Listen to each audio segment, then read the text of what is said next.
আসসালামু আলাইকুম। ঈদের চতুর্থ দিনে আমি আর আমার বোন খুব সুন্দর একটা রেস্টুরেন্টে খেতে গিয়েছিলাম।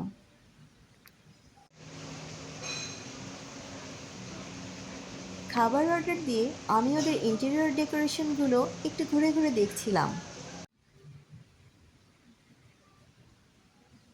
বাঁশ অথবা কাঠ দিয়ে তৈরি এই ডিজাইনটা খুবই ভালো লাগছিল।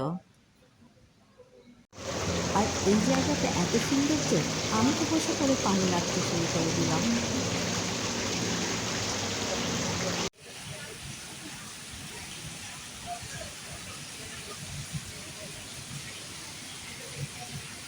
খাবারের অপেক্ষায় বসে আছি।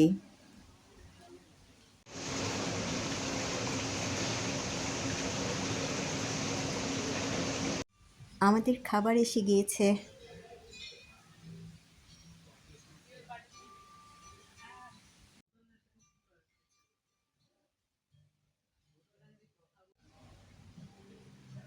ওইদিকে একটা বারান্দার মতো আছে, একটু দেখে আসি।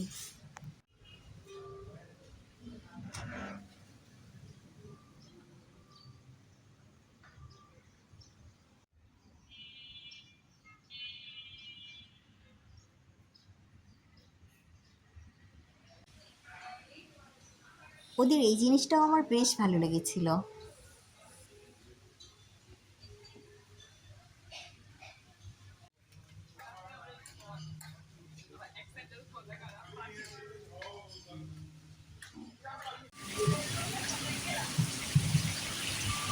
এবার ফিরে যাওয়ার পালা, কিন্তু যেতে ইচ্ছে করছিল না।